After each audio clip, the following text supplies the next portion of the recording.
Hi, Mike. Welcome to Wild Courage. It's good to see you. It's great to be here. Thanks, Ben. Yeah, we were just speaking a moment ago. I've been part of wanting to start this project of Wild Courage is wanting to talk to you specifically, and then a few other folks I have in mind because something about what I received at Maine Primitive Skills School really informed. I started that at 2.5 years ago, and it really informed that next chapter in my life in a big way. And I don't know if you know how big of an impact it was. Um, but I think that there's something magical about MPSS, Maine Primitive Skill School. For anyone listening, that's Maine, the state where Mike and I both live. Something happens there where it's like you sign up for one reason and you come away with a lot of other things you didn't expect to get. That was certainly my experience, and it's why whenever I talk about it, I rave about it, and I'm like, I know you don't live in Maine, but you got to come up and do this. Like this is something real. There's something really special going on here. So I'm super excited to have you. Thank you for being willing to talk to me. Well, I'm glad to have the opportunity. There's a lot going on in this world, and there seems to be an awakening from all different directions, all different places, and different voices, all saying the same thing or coming to the same conclusion. And it's an honor to be a part of it. Yeah. Could you say a little more about that? I remember being around a campfire with you, and I think I heard you say something like a while ago, or when you first started, you felt like you were one of the only fires burning, and now you look around and there's fires burning all over the place. Yes, right. So, I mean, as kids, we all like to go outside and play, and Yeah.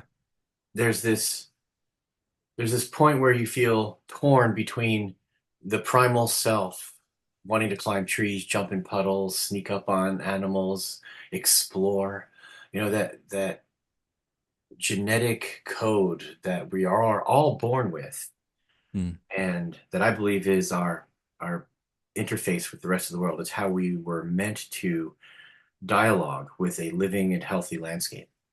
Hmm. But how do you hold that against the expectation of a career, of getting good grades, towards good test scores, towards good scholarships, towards a good retirement program, Hmm. that other entity that people often call the real world, ironically enough, that's Yeah. interfaced on top of the natural landscape? How do you do that? And I struggled with it for a long time. You know, becoming a survival school instructor in the 80s, Hmm. 1980s was the first step in trying to reconcile that. Joining the Marine Corps, a second step in how do I not sacrifice my love for being outdoors and plugging my whole body into an experience with getting a paycheck. Hmm. And now I see that struggle manifesting in outdoor yoga experiences, Hmm. brief therapy models where people go outside and are confronting their own grief or their own um, isolation and their strategies of self-harm. But when you track it, it's just shutting down and disconnecting because to connect is almost too painful in a place that Hmm. has an artificially induced baseline of flight or fight. We Yeah. aren't meant to be chasing or being chased by the clock or any other predator for that matter all the time. Yeah. 20% of the time or less is the baseline for nature. Yet we have reversed that. 80% of the time in our waking state, it seems, the alarm clock pushes us out of bed and the appointment or the clock that we have to punch in is pulling us, frantically through the streets and our cars. And Right. being in the present is considered anti-productive. It's woo-woo. It's Hmm. only for the wealthy or the homeless. There's no room for being fully present and aware of your own wellness. Hmm. Now, how do you reconcile those two worlds? Well, Grandfather Ray, one of my mentors, said, Mike, you just got to start with realizing it's the same world and you've got to learn how to dance in it. Yeah. Right. So you pick up that flight or fight when you need it, you set it down when you're done. And that brings on all kinds of things. Well, how? How do you do that? Yeah. Simple ceremony. I mean, that's one reason I've been able to reconcile the world is I'm going to make taking off my work clothes and putting on my outdoor clothes a ceremony of transition Hmm. where all of that stress just stays where it needs to. Yeah. If you're a farmer, you don't worry about the cows once you close that barn door for the day because they'll be there in the morning waiting, Yeah. right? Yeah. But threshold experiences is what I call that. And you track that to our ancestors, and every culture I've studied around the globe has ritual, ceremony, and rites of passage around creating recognition for being present, Hmm. thankfulness, healing against triage to reclaim a baseline of one's own sacred fire. Hmm. Self actualization isn't just the tip of an iceberg that we fleetingly visit every now and again in a healthy expression of humanity. It's the baseline of our existence. And when we feel Hmm. dis-ease, we have to recognize what that is, track it to whether it's a blockage, an imbalance, or um, a lack, and Yeah. then address it, right? So we garden our own internal landscape as vigorously as we chase for that paycheck. And when they're both aligned, most people find that life is still hard. Life Yeah. is still at times exhausting, but when you love what you do, you never work a day in your life, to quote a famous Canadian television show, Uh-huh. right? So I really like the synergy that comes online when you open your heart to opportunities afforded to us through ancestral wisdom and being in the out of doors Hmm. and engage in the challenge of dancing in that spider's web of expectation, performance, and Hmm. the seemingly continuous artificially induced flight or fight baseline. Right. When you look at it through different eyes, it's no longer a torturous experience. It's an obstacle course. It's a dance. It's a choice. And Hmm. that's the bottom line. It's a choice whether we choose to look at this life, this fleeting sacred expression of being, as a gift or a curse. And we make that choice every day. Thank you. There's so much in what you just shared that I want to follow the threads of, and it's which is why I wanted to bring you on today. So I think the thread I want to follow first is you mentioned ceremony, you mentioned ritual. I think a Hmm. lot of modern people might hear those words and think either that's too woo-woo or that's not practical or what does that mean? And Right. you gave the really beautiful, simple example of changing your clothes if there's intention behind it can be a ceremony. Oh, yeah. Right. And people do ceremony without realizing they're doing ceremony. How many people do we know who sit in a dazed state, sipping their coffee, contemplating the day ahead, Uh-huh. right? Yeah. Or going for a smoke break, or fill in the blank. I need alone time. I'm overpeopled. Those are ceremonies of recovery, Right. remembering who you are. Maybe not so much why am I doing this if it's too painful, but at least who am I? I need a break. Let me recover my baseline so I can hear my own thoughts. Yeah. Now, is that a ceremony of depth? Maybe it's a ceremony of survival, but it's a start, isn't it? And survival is Yeah. a temporary state of being, right? We Mm. don't need to be locked in a life of survival. Survival is defined as a state of suffering until one can reclaim the wholeness of their being, Yeah. right? And when you hold that against our modern experience, how many people are in a survival cycle of 40 plus hours a week, stressing about what they're going to do between paychecks? Right. That's no different psychologically than being lost in the woods and not having the skills to flourish. You're Mm. being lost in a different wilderness and lacking the skills to flourish. Well, the skills to flourish lie within each of us. And it's how Yeah. we pick up and exercise and develop those tools against the self doubt and distraction. And ceremony is a big part of that. Ceremony, it makes us create benchmarks of recognizing disease and what wellness would look like, Yeah. right? It's the Yeah. more mature version of, hey, what do you want to be when you grow up? Happy. How about that? Let's be happy, at Mm. peace, Hmm. content, valued. These are things that we want to be when we grow up. Right. Right. Yeah. What do you use specifically in terms of like maintenance for your own sanity, I guess you could say, or Mm, for not falling into this survival trap of I'm being chased by a tiger for 40 hours a week. that's right. Well, I am a biased individual, being a person of the woodlands, Yes. and I love the idea of reductionism. How do I strip away all the extra stuff and get it right down to the core? And for me, the core is life-sustaining systems, Hmm. right? Houses are great.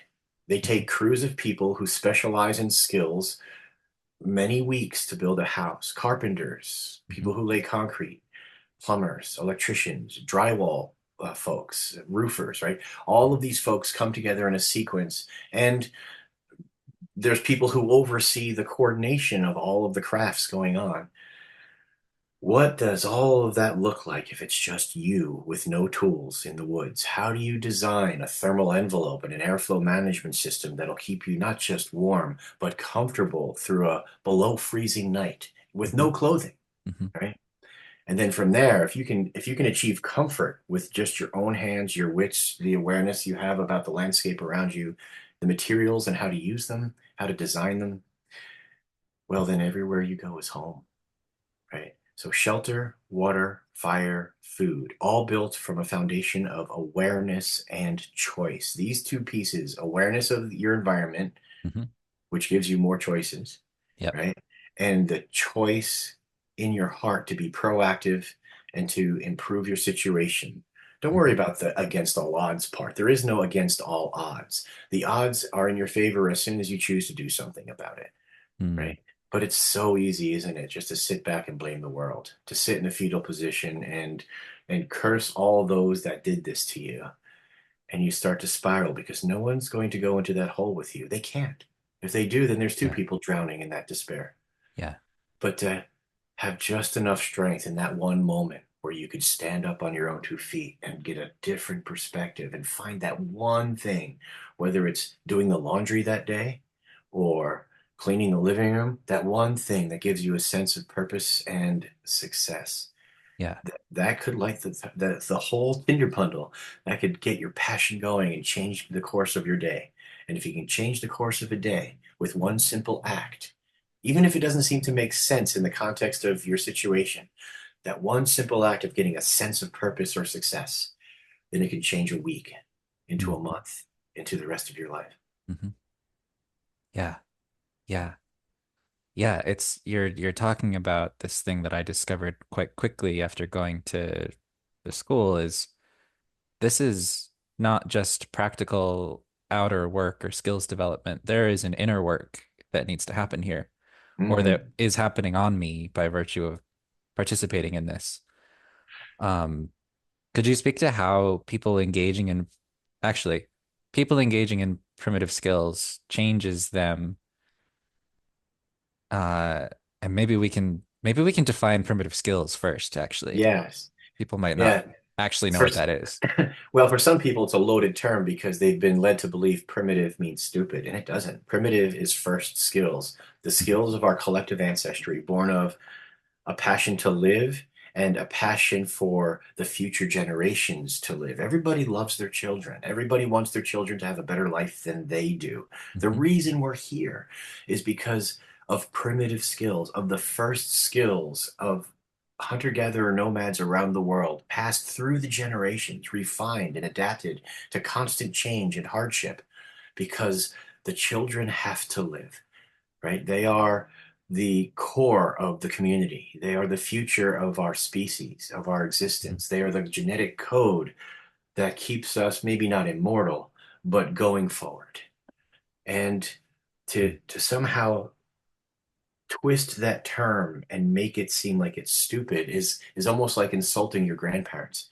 Who wants to insult their grandmother? Everybody loves their grandmother, don't they? Mhm. And it's that wisdom that we honor, primitive skills, the love of our ancestors passing through us in an expression of life-sustaining systems in the context of our modern world, as crazy it may seem, Mhm. but then we find useful context. I've never had somebody in the woods say, this forest makes me feel bad. There's Right. cold, there's mosquitoes, right? Mhm. There's discomfort, just like in the rest of our lives. Yeah. But when you're in the woods long enough, those things are the things of shared story when you get back to the office. Those are the things that test our mettle, that improve our sense of resilience and purpose, that give us empathy. And when Mm. you can apply those strategies, when I meet hardship, I feel like I'm being tested. When I meet hardship, I get a sense of my own commitment to fill in the blank. When you bring that back into your day to day, it changes a lot.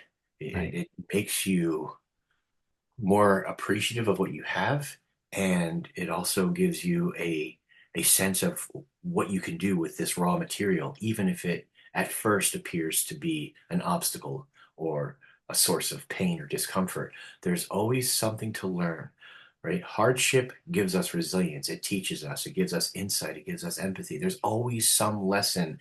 And when we aim through that target to the Mm. other side, we do so with the sense that, wow, this is a hard time I'm going through. I can't wait to see what wisdom comes of it Yeah. instead of being knocked down and almost convincing ourselves to stay down. We get knocked down and we get up and brush ourselves off and go, wow, that was harsh. What did I learn from that? And it Yep. makes you wiser, right? Yep. So I like primitive skills because it's almost like the ancestors are giving us gifts to cheer us on, that we can pass those gifts to the next generation in better Mm. fashion. Mm. Hmm. In other words, a purpose. We Yeah. find purpose. And when you have purpose, you're almost unshakable. Yeah. Would you mind sharing what your sense of purpose is? Yeah, mine's pretty easy. It's to keep these skills alive and pass them forward to anyone who is open to improving themselves through a deep connection with nature, Hmm.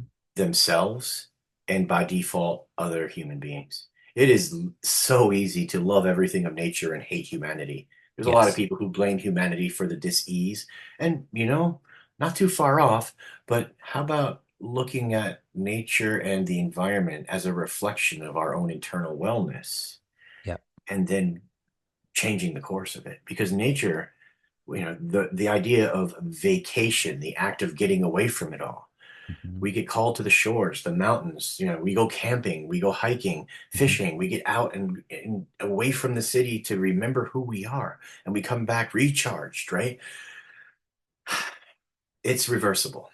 Mm. And to reverse the polarity of it is to simply reassign blame and turn it into ownership of thought and action. I'm tired of blaming the world for my problems. Yeah. Why am I depressed? And then you track it because I'm Yeah. feeling unfulfilled. Why am I feeling unfulfilled? Because what I'm doing isn't rewarding. It isn't intrinsic. It doesn't interest me. There's things I'm doing that I even disagree with. I don't know that okay, so what is your ecological ideal? Mm. In other words, what do you want to be when you grow up? Hmm. What do you bring to the world with your gifts, your talents, your insights? And how can you interface that to help your Mm. community? Now you're talking, right? Right. It's a I've lot heard of work, that. isn't it? But Yes. it's the work of it. It's the work of reclaiming and then maintaining your own sovereignty and personal wellness because no one else can do it for you. And Hmm. that's the hardest part that you learn in nature is if you don't get up and start making a fire or improving your shelter, you're going to have a cold, miserable night. And you could do that. Or or you can gather more leaves and stuff it in your debris hut and get that little extra bit of warmth so that in the morning you're still alive Mm. enough with enough energy to improve your condition. It's Yeah. all about improving your condition in nature. And she's not going to tell you, she's going to show you. And so is Hmm. your body. And that dialogue, your being in the real and natural world, there's no words needed. Hmm. Experience is the primary language. And with Yeah. experience comes wisdom. Yeah. Awesome. Yeah, I'm just like listening to you and in this conversation, there's more and more threads appear. There's things I've learned from you before, like thinking I might need to have a series of calls with you to Mhm. cover all the ground. Uh, what's coming up for me, so I'm just curious your take on this. One of the foundational philosophical principles in the Enneagram that is very old, it's outside of the personality types or what the everyday thing is called the Law of Three. Mm. And it's, I mean, have you heard of the Law of Three in any context? Yes, but through ninjutsu and yeah, and through like the idea of the phases of the moon and Inanna, the goddess. So I have heard of this. Oh, Yeah. interesting. Okay. So my understanding of it is we typically tend to exist in dualities. So Mm. there's a positive force and then there's a opposing force. And Right. typically in our everyday kind of ego consciousness, whenever we try to add to a positive force, there's a negative force. And that ends up being just stagnant. And it Right. shows up in our personal life and it shows up in global things like, the Democrats have a win and then the other side has a win and then that side has a Right. win and the other side. It's just pendulum swing back and forth and no change happens. Right. And in my own inner work too, I'm trying to force myself by willpower to say work out or eat better or whatever. And then there's this other part of me that comes up in equal strength and is like, no, you're not going to do that. And no motion happens. And the way through is the phrase in our language is to say we need to find the reconciling force, Mm. or we need to find a way to hold the tension of the two opposites and see what emerges in being able to hold those both at the same time. I'm just wondering how that brings anything up for you. Yeah, I often refer to that as the false dichotomy because it does promote stagnation at best and conflict at worst. The us versus them of an adolescent stage of development. And we retreat to adolescence when we're injured. And injury doesn't have to be hypothermia. It doesn't Mhm, have to be a broken arm. It could be loneliness, right? It could mhm, be bitterness of a lost opportunity. There's so many examples of that false dichotomy, but we turn that into a symptom of dis-ease. mm, So we have Shiva the creator, Shiva the maintainer, and Shiva the destroyer in the Indian tradition. And then mhm, there's, the goddess, the maiden, and the crone of the phases of the moon. And mhm, that principle of having three different elements isn't just to break the static, it's to recognize that there's something that holds the dichotomy together and allows it to evolve into something more, right? yes. And when we're in the woods, we feel the physical need to stay warm, or that the mosquitoes are tearing us up, and we should go to the lake shore where the wind can blow them into the woods and keep us free of Mhm, being ravaged by those little blood-sucking zombies, mhm, right? But it's the idea of, all right, I have a flesh need to stay comfortably cool and dry, hydrated, and get enough calories to keep equilibrium. That's going to move me around. mhm, And then suddenly I have this intuition that I need to move to the higher elevations and I don't know why. And then you mhm, find the raspberries, right? mhm, Because there's need. Our senses are feeding us information faster than thought, and we start to get feelings, mhm. feelings that of cravings for nutrients. Now, in our modern context, those cravings are often altered because we're addicted to simple carbs and chocolate, Right. which no complaints. I like chocolate and I'm not going to stop, but Mhm, I'm a shameless addict. But those cravings are born of feelings, mm, right? The feeling of hunger, the feeling of thirst, the feeling I'm forgetting something. And so now we have this physical and this other thing. And then I would argue that that other thing, that feelings based kind of communicative thing, intuition, sixth sense, gut feeling, women's intuition, whatever you want to call it, mhm, is the bridge to that non tangible system of beliefs you find all around the world mhm, about everything from Big Bang to Buddha. There's no place for a name tag for it, but it's mm, that creative force. How's that? We'll call it the creative force. mhm, And balance in all things, if we have these three legs on this stool, it's much more stable than just having the flesh and the spirit with nothing in between. And it's my sense of it mhm, that the thing that is in between is that force level, if you will, to use a Star Wars term Yep. or Yep. or a Taoist term, right? That force level connectivity that gets through our subconscious as feelings, signs, Yeah. symbols, dreams, emotions, omens, um, and emotions, right? So the feelings and emotions are the two biggest conveyors, or the that third element that creates the bridge or communication between the flesh and the spirit. Mm. Mm. Yeah. Yeah. I love that. Thank you.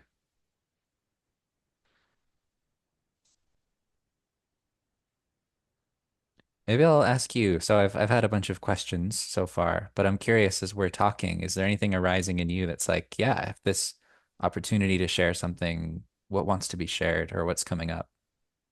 Yeah, there's a lot. You caught me at an interesting time. I tell people I feel like I'm 7 to 8 years developmentally late. Not that it's a bad thing. It Uh-huh. just means I had more time to contemplate my next decisions as I watched my peers, um, who are ahead of me, learn through their own lives what the transition in our lives roles are. You know, I've got peers who are grandparents now. It boggles my mind. Hmm. My kids are young, in their 20s, and starting their own families. So I could see up ahead what's coming, and that Yeah. gives me some insights. I also feel what's changing in me. I was a mentor for 30 years. Yeah. And the difference between a teacher and a mentor is the difference between speed dating and a marriage, right? Mm. You're in depth with your ability to read people's edges, to define where their gifts and passions are leading them, and you do what you can to set up experiences and supports around them, determining which edges they're going to work, and which edges they're going to work for on themselves as far as Yeah. evolving into their next phase in their lives. Yeah. And there's a lot of investment there. There's a lot of physical and time investment. There's a lot of emotional and energy investment. And it's a serious relationship. And it's also exhausting. And Yeah. you can't get stuck in it. I think people tend to get stuck in an archetype. And if they do, it's unhealthy. And so there's a natural progression growing out of that Mm. young adulthood. You know, I don't think it's healthy to be a police officer for more than 3 to 5 years because you start to Uh, see the ugliest parts of humanity and it gets in you. You can't help it. No matter how strong and resilient you are, there's this mm. piece that involves empathy and awareness and commitment to be helpful that almost gets frazzled. And then the burnt shell of it isn't enough to outweigh that bitter, more damaging component of being a warrior. Yeah. In the same light, being a mentor for too long can burn you out. And I'm not burnt out of mentoring because I've been blessed with a roadmap, right, of what's next after mentoring. But Hmm. to fill that next station, there's no directions. Except now I'm feeling I know where I'm at now. I'm no longer a mentor. A mentor holds their hands palms skyward and guides, Hmm. right? My hands are changing into pointing and handing out tools and discerning who I'm going to invest my time and calories with because I don't have the time to reach out to 300 people a year anymore. Right. The tank has less years ahead and more Yeah. years behind, and so I'm being more intentional Hmm. about preserving these skills, sharing them with the folks who will share them. Yeah. Right? So from mentor to guide to the mentors. And I Yes. think that's important. Understanding one's place where they're occupying now. Am I a parent? Am I a student? Am I a teacher? Hmm. Am I a warrior? A warrior isn't somebody who hurts people and breaks things. A warrior is folks who serve those who can't serve themselves, the Yeah. elderly, the young, the rest of the tribe who are too busy working the fields and the 9 to 5 treadmill to not have the time to understand awarenesses outside of that bubble, Yeah. right? So when you're done being a warrior, you usually end up being some sort of mentor, role model, parent. You share your gifts with the world. And when that Mm. plays itself out. You become a guide. You've seen the progression from wide-eyed young to roll your eyes adolescent to the wandering, college age young adult Yep. into the fist in the air, veil of grief into full adulthood, where you get tired of griping about the ills of the world and you roll up your sleeves and born Mm. of love, you start to create, Yeah. right? And that's the realm of the mentor. Now, what's after that for me is honoring each stage through ceremony, through threshold experiences, through rites of passage, Yeah. and preparing the folks who will continue to share these skills after I'm gone. And it's a real shift toward peace. I'm no longer, you know, head forward charging into the sea of uncertainty. Yeah. Instead, I'm just kind of riding the currents and seeing where the opportunities are. Yeah. Yeah. You're touching on this topic of what I think is the human development wheel Yeah, yeah. model. Hmm. Yeah, and that's something I did specifically want to ask you about. Um, and maybe uh if it makes sense to you to go in this direction, I'm kind of curious, especially about the masculine side of that. Hmm. Especially given like in this country right now, the gender tension going on, and that this election almost seemed like a referendum on gender to some people. Mm, And yeah, I recently attended a men's rites of passage retreat actually down in Virginia. It was 5 days and there was a lot of nature and a lot of ritual. It was awesome.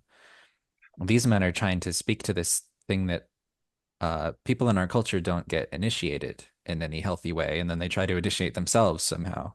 yes. So I'm curious if you have a take on what a healthy progression looks like, maybe in particular for masculinity, but also just more generally as we become adults and then and eventually enter elderhood. Yeah, especially in today's world, the term that we use in our wild foraging courses, where we go out and we collect food, medicine, and fibers from what grows naturally in a way that is helping the plants as well as us, right? Hmm. I say the difference between a food, a medicine, and a poison is dosage and frequency of use. Hmm. In all of us, we carry the love of our mother and the love of our father, whether it's a figurative or an actual archetype. If we didn't have one or the other, we almost naturally gravitate towards people who hold those archetypes, Yeah. whether it's a scoutmaster or a coach or a neighbor or an aunt or an uncle. Um, and we have these elements in our own personal fire. If there's imbalance, it's obvious. And imbalance is often due to some sort of injury or some sort of lack. A Hmm. lack is an injury. Right? We call Hmm. it neglect in psychological circles, don't we?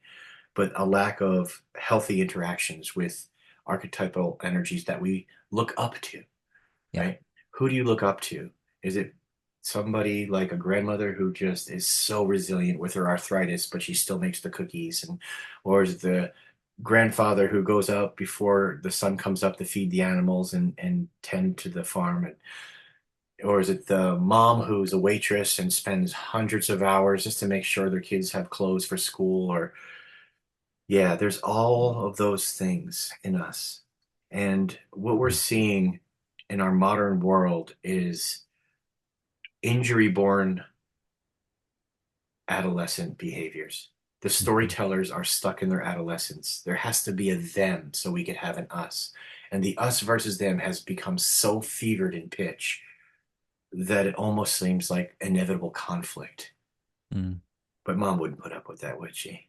She would pull us apart and tell us to go to our rooms or go outside and play or give us a chore. Or Hmm.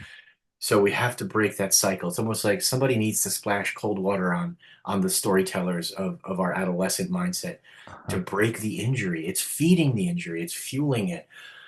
So the balance of the masculine and the feminine in each of us is an essential piece in not only how we view the world, but how we interact with it and how others experience us. Yeah. Right? The hard warrior shell may seem to keep people at bay, but they're also keeping the people at bay that could wash away some of our pain with a listening ear or a Yeah. hug or a gentle hand on our shoulder. I'm with Yeah. you, Yeah. right? I tell people we need to be strong enough to be comfortable being vulnerable. A Hmm. warrior isn't somebody who breaks things. A warrior is somebody who bears their heart so that their empathy, born of awareness, doesn't turn off in times of need. Yeah. And it's hard work. And recognizing when the dis-ease does come in, and it will, Yeah. that we do something with it. Turn it into another cord of split firewood or create an amazing, blues song. Yeah.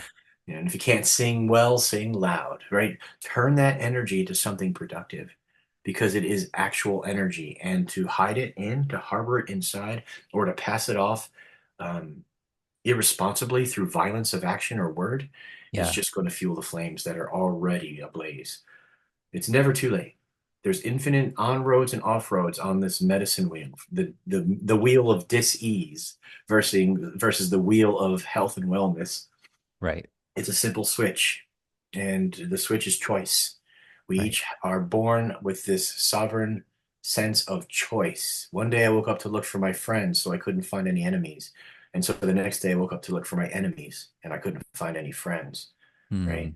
So the false dichotomy is just that, false. It's that third element of choice, of learning to put your feet on that little razor's edge between our shadow selves and that self that wants to dance with joy, untethered to the concerns of the world, that Hmm. we can do the most change.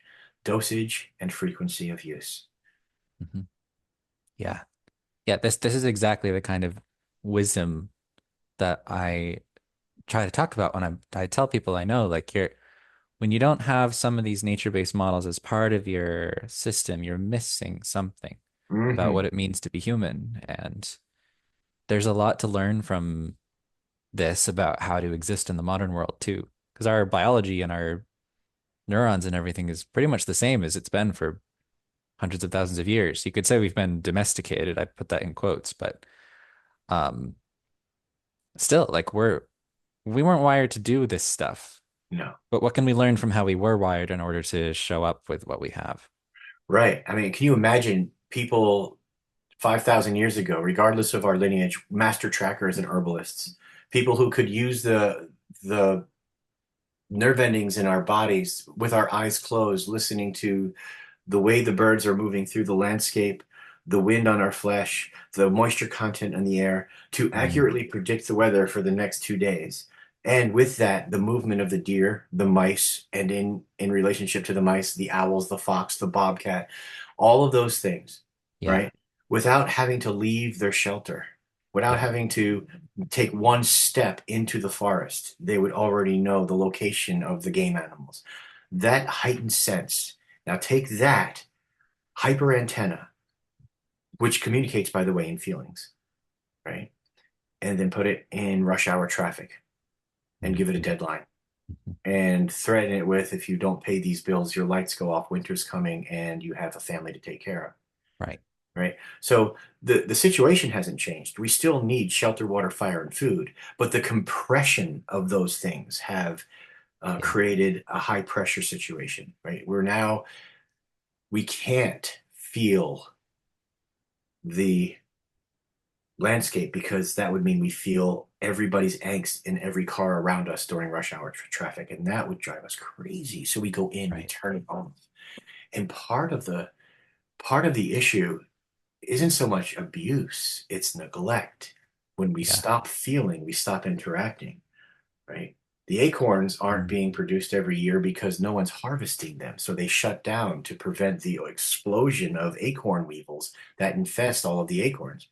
If we mm, had more people harvesting acorns, we'd have a more regular acorn crop, a healthier squirrel population, yeah, healthier across the board. We'd have, wild rice is the same way. If we harvested the wild rice, it would grow thicker, more lush, and the landscape would benefit from that. But we've stopped participating in things other than that small, linear point A to point B. mm, Uh, I would say misconception of quote unquote success, yeah, where at the end of the line, those with the most toys win. Right, right. It doesn't really matter how many toys you have though, because the end of the line's the same no matter who you are. That's right. That's right. I like to say, what tracks are you leaving behind for your grandchildren? Or leave it better than you found it, right? That would be Yeah. success. If you could leave it better than you found it.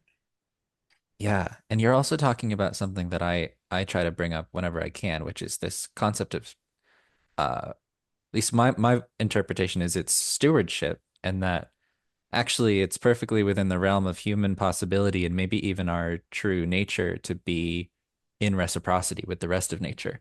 Hmm. And this idea modern humans have of looking at us as, destined to be destroyers is not true. I mean, that's what's Yeah, happening, but right. that's not our true role, right? Like you were talking about our ecological niche. Yeah, you look at nature and there is symbiosis on every level, Mhm. from bacteria to moose. There's a relationship between the intelligence and health of the moose population in Michigan because they're being hunted by wolves versus the moose population in Maine, which is suffering tragically. Mm, And you get a sense that the predator-prey relationship isn't so much adversarial as it is pruning, and mm. they're pruning each other. The wolf has to be sharper each year to get the moose, which is getting sharper each year. Yep. And populations don't have to, explode and crash like they do when we, the humans, are an active, invested participant in that dance, in that fabric. If Yeah. we're doing something as simply, I'm foraging, whether firewood, food, or medicine, Hmm. I don't want to run out of any of those. And so I prune the forest, and for the forest's sake, and the forest takes care of me. I'm not going to decimate the woodland to get a quick buck selling 6 cord of firewood. I'm going to Right. prune the trees that are already starting to die out because the rest of the forest is winning in their race for the sun, Hmm. and in doing so open up some of the understory for some of the berry producing trees, shrubs, lianas, and vines, and that Right. brings in the game birds and the bobcat and the coyote. I don't see them as competition. I see the apex predator as a sign of health of the forest, and Yeah. that's the difference, right? We're not planting apple trees just for apple pie. We're planting apple trees for raccoons, possums, deer, and Hmm. yeah, sure, our freezers might be full of meat, but the forest is too. And the difference, the forest meat is still fresh and on the hoof, right? While Yeah. the freezer keeps us through winter, we have enough animals making babies in the spring to keep that storyline going and towards greater health, diversity, and vigor, or population density. Yeah. Yeah. Yeah. I love what you're describing. I think it can be hard to have a concept of what it would look like to actually live in reciprocity and what that means. Like Mm, how can it be that I take less and somehow receive more? yeah, Like the if I dance of stop, it. yeah. And Um, this far north, we can't do it alone. And mhm. there's your need for community, which flies in the face of what's happening in our modern storytell, right? It's called programming for a reason. And someone told Mhm. me who is in that industry, marketing is weaponized storytelling.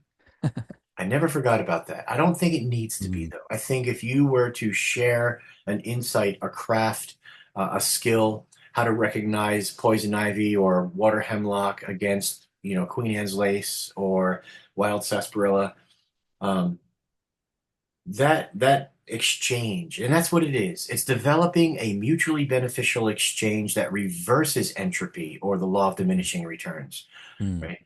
We're actually manifesting bounty through action and word, yeah, exchanging seeds, exchanging information and ideas, yeah. exchanging my strong back and stacking your firewood for the stories of the old ways that you have, right? There's always opportunity for creating community. Mm, yeah. There's so something about that. Uh, what and I'm sorry to go sort of into politics territory here, No but worries. it feels relevant given Hmm. current circumstances. One of the things I really liked about Primitive Skills School when I first got there is that it attracts a diverse mix of people from, left leaning to right leaning to smack in the middle to I don't give a crap about any of that. Like Yeah. everybody is there.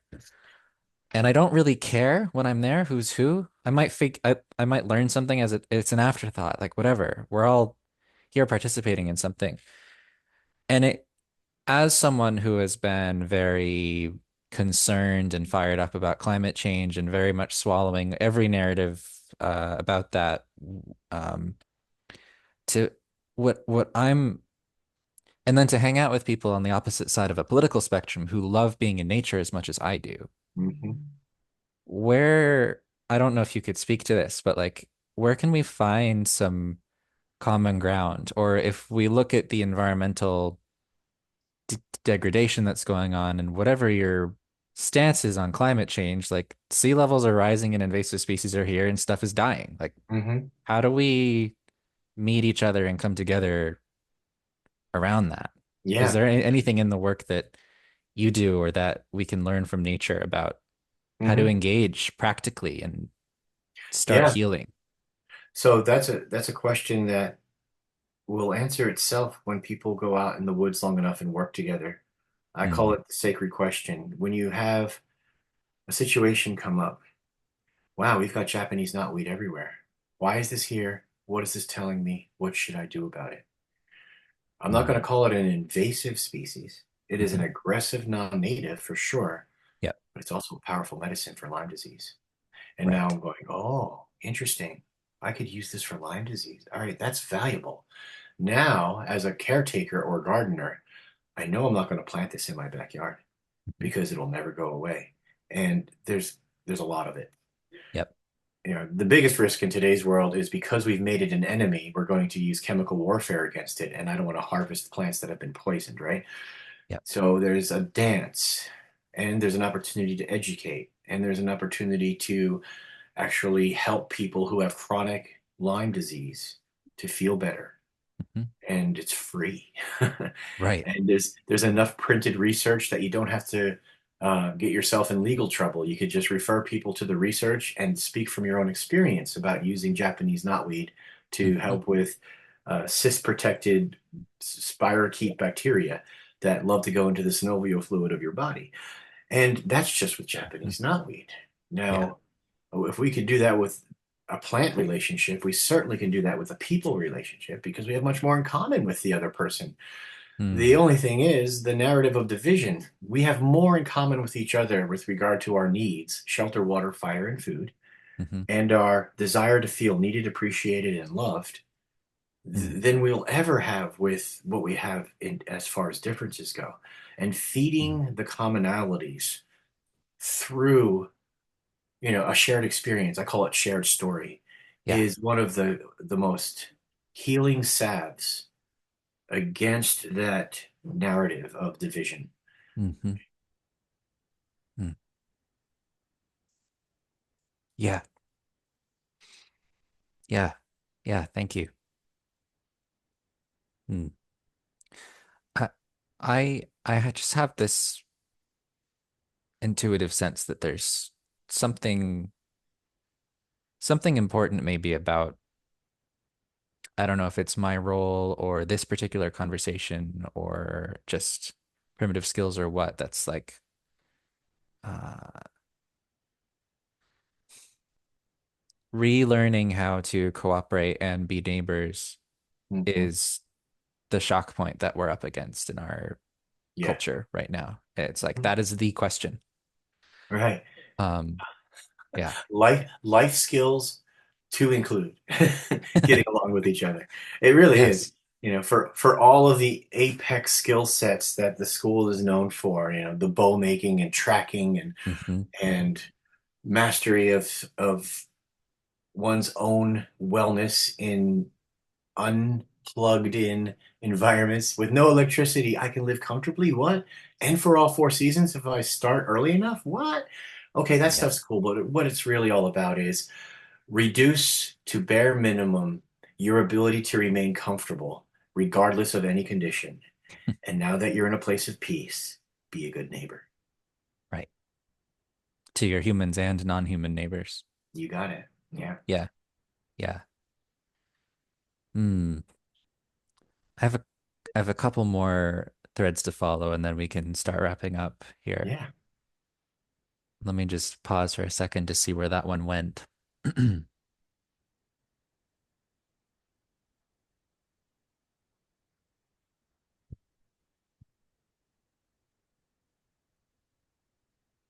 Oh, one of them's going to come back. But uh, one thing I was wondering if you would offer us a short teaching, which I've heard from you a couple times, on the seven signs of a whole human being. Oh, right. Yeah. Well, where do you begin with that? I would say Gilbert Walking Bull was the carrier of that information when he was alive, and he intended to share it with anybody who would listen because in his lifetime, the people on the reservation were caught up in the modern world, and a lot of them were not interested in the old ways. And that has changed, thankfully. Now the youth on many reservations are opening up that package of ancestral learning, and the primitive Mm, skills are speaking louder now than they ever were in at least the last 25 years to mm, the youth. And it's so exciting to see. But I use those seven symptoms of a whole human being as a benchmark. Where am I today? Do I have childlike curiosity? Am mhm. I in this place of peace where my internal landscape is silent because it's content? Yeah. Do I have a baseline of joy? Do I have a desire to learn as passionately as I did when I was 4? Do I feel compelled to be helpful, really helpful, not a helpfulness that brings attention to myself as this um, heroic, cheesy Yeah. archetype, but somebody who genuinely just wants to quietly give an assist without drawing attention to themselves? Mm, Am I viewing the world as a playground that teaches and enlightens and challenges and strengthens and provides empathy and a sense of the sacred and reminds me of the temporary but beautiful expression of this physical life? mm. Those are all of the symptoms of a whole human being, right? We're we're born to be in this space of wellness as our baseline.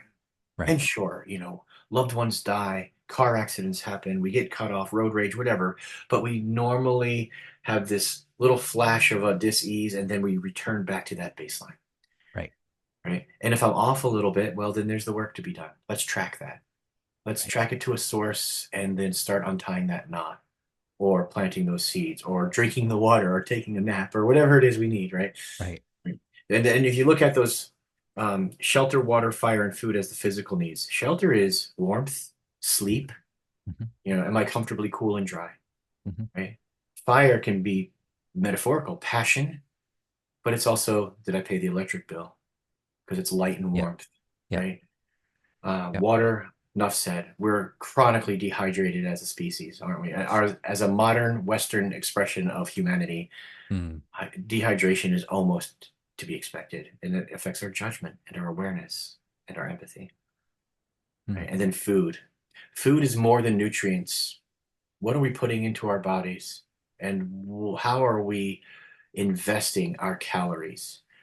Because Mm. in this space, we have only two things to invest, and it's time and calories. If we're Yeah. going to make a difference in this world, if we're going to grow into ourselves more fully, time and calories are the raw material, Yeah. right? So shelter, water, fire, and food on a deeper level than you would think, looking at the cursory subject of survival. Yeah. Yeah. That, yeah. Really interesting. When I learned the seven signs for the first time, and thank you for reiterating them here, it kind of shook my understanding of what a normal human being would be, Hmm. because it kind of learned that those things described are often attributed to this is someone who is very healthy and developed. And if you're coming from a background of inner work, it's like the living there would be absurd. Like you can't expect to have that be a baseline. That's exceptional. Like Ah, maybe after 10 years, you get to do that for an hour a day if you're lucky. I'm have like, you met oh, my this kid? was normal? Yes, it is. And if you like, there's an expectation too, right? Expectation creates a frequency. Hmm. So Some people say people rise to your expectation. I don't know. I think that's half the story. The other half is you perceive in them what you expect of them, Uh-huh. right? So there's the beginning of a healthy dialogue, right? Mm-hmm. If I treat you as a whole human being, I'm not treating you as an injured soul and propagating the injury. I'm feeding that wholeness within you by Yeah. addressing it. And in turn, you feel different the way you're being treated, and you reciprocate from that wholeness of humanity and you begin to grow it by expressing in it. Yeah. Yeah, there's what is that called? When you have a resonance, you create a resonance Hmm. between each other in that Hmm. space. It's a incredible technology. Like I said, primitive doesn't mean stupid. Yeah. First skills honed through the wisdom and love of our ancestors, Yeah. passed through us to the next generation. Yeah. Yeah. And they're important to note that those skills are not just physical skills. They're what you're talking about is we have these physical skills and emotional skills and also mental skills, Mm, which the Enneagram is based on the three centers, the body, the heart, and the head. And what are my gifts in each of those? nice. And like primitive skills is not just what do I do with my hands to build a shelter or even put up a tent, which is a Right. slightly less primitive perhaps, but like what is the feeling that's infused in that? And one other thing that struck me from the awareness classes that you teach is the concept of a disturbance bubble and an awareness bubble, and that typically Yeah. we don't encounter nature because we send out these waves of disturbance. Right. Speaking of frequencies, right? Right, but what you said was it's not just the sound you're making, like don't just slow down and walk more mindfully, but you're sending out things with your heart and your head. And you Hmm. could be having a moment with a bird on your hand and then you suddenly you maybe it's like I'm hungry or you think about a stressful thing that just happened that has nothing to do with the bird and the bird's gone. Thoughts are noise. Hmm. Thoughts are noise. Yeah. Yeah. Yeah. It's a thing that hunters know too well. They'll sit Hmm. in that tree with the thought of I'm going to kill a deer until they're tired. Then Uh-huh. they'll read a book or have to go to the bathroom. And as soon as they put their rifle down to go to the bathroom, there's that deer with the perfect shot. And it's because the bird stopped alarming. The Hmm. hunter stopped being a hunter and just Hmm. started being a person who had to poop in the woods. And when Hmm. that shift occurred energetically, the woods relaxed and the deer came, right? Right. So if we can master that within ourselves, it's more than emotional intelligence. Yes. It's deeper than that. It's opening up your again, it's opening up yourself to be strong enough to be vulnerable. Yeah. Yeah. Very cool.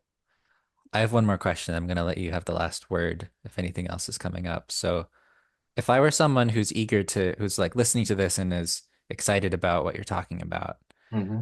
maybe I try to plan to come up to the primitive school at some point, which I would encourage anyone listening to do. But if I can't do that yet, what's something I could try near where I live that might help me start to tap into some of this ancestral knowing? I would say get a bird feeder first if you can and set it up. And Hmm. then just observe the behaviors of the birds. Watch what happens when somebody comes up the driveway to drop off the mail, or Hmm. when you go outside, are you able to continue moving without the birds flying away? It's almost like playing tag, right? Invest your senses into the backyard on Hmm. some level. If you have a chimenea or some sort of hibachi, a small fire, just see if you can light it with one single match, gathering materials only from the yard, the dead standing stuff that's just needing pruning anyway, Hmm. right? But the important piece is to be there, to be present, to plug your body in. The reason I Hmm. need to remember who I am. I need to discover and experience what's real in my life. Yeah. I'm curious. That sense or that emotional investment is the catalyst for the change. It Hmm. can't be rote. It can't be something you feel like you have to do. Yeah. It's an interest you want to cultivate. Yeah. Yeah. I love that. And it was not what I expected you to say, go get a bird feeder. Like it's Yeah. that practical and straightforward. And then there's these layers of, okay, I have a bird feeder. Now, what does it mean to have that be to be present with that experience? Hmm. Um, Yeah. yeah, great stuff. The birds won't lie. They'll tell you Yes. exactly what's going on inside of you. If you're a threat to them because you're nervous, anxious, stressed, you won't see them. But if you're at peace, if Mhm, you're just too tired of trying and you let go, they'll come in. mhm, They're great coaches. mhm. I've seen a number of foxes the past couple of weeks. Yeah. Just Yeah. in my every, I'm not looking for them, but they run across the road and I see them when I'm driving. Like, there's another one.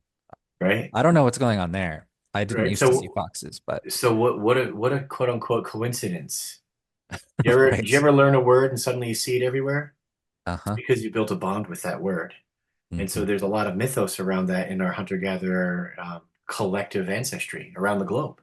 Whether you Yes. call them familiars or spirit animals or guides, there's words for the bond we build with animals as teachers, tricksters, or Mm. mentors, right? So I would say to somebody who has that experience, wow, you're seeing a lot of foxes. Not everybody sees those. What does the fox mean to you? What energetic does it promote in your life? Why do you look up to, or what Mm. fascinates you about? And just get them to tell the story of fox medicine. And in Yeah. doing that, by telling or retelling or reliving that experience, they get aha moments that get solidified in their neurotransmitters, right? There's new neural pathways that file it as meaningful. And that's the key. If something happens like that and we go, oh, whoa, did you see that? Fill in the blank. Owl, or I had this crazy dream. If you leave it at that, it's going to disappear. You Right. didn't put a file in the cabinet to store it, but by retelling the story and doing so in a manner that you're extracting meaning, Yeah. you've created positive change within you. Thank you, Fox. Right? Thank you for allowing me to see you on multiple occasions until I finally got it. Hmm. Whether it's delusion or not, the outcome is usually pretty profound. And again, worst case scenario, you gained insights that helped enrich your life. Yes. Not a bad deal. That's a great reminder for the skeptic or the inner critic in all of us. That's like, am I just making this up? Does this really matter? Like, well, there's not really a difference, is there? Like, you're Right. still It's being all in your affected by imagination until proven otherwise. it. Okay, what you said reminded me of the thread that escaped earlier, which is trickster. Yeah. And when I woke up the morning after the election, I the thought in my head was, it's time for some mischief. And I don't even know what I mean by that yet, but it's just like enough of the high-minded nonsense. Like I need to throw some crap around and like Yeah. laugh and figure out what is the sneaky coyote way between things. Hmm. I'm wondering if I'm talking about trickster, does anything come up for you that you would want to share about? Yeah. The trickster tradition is simply the what is that one saying in that one tradition? Pride goeth before a fall. The coyote bites their own tail. Hmm. We learn what not to do by watching the coyote do it. It's all, Hmm. and in the English, in ye olde English tradition, the fool wasn't somebody who was stupid. They were the wittiest of comedians, but their life was on the line because they Hmm. had to hone a craft that allowed the royalty to see their own faults, Right. couched in humor. And if they got it wrong, off with your head, right? Right.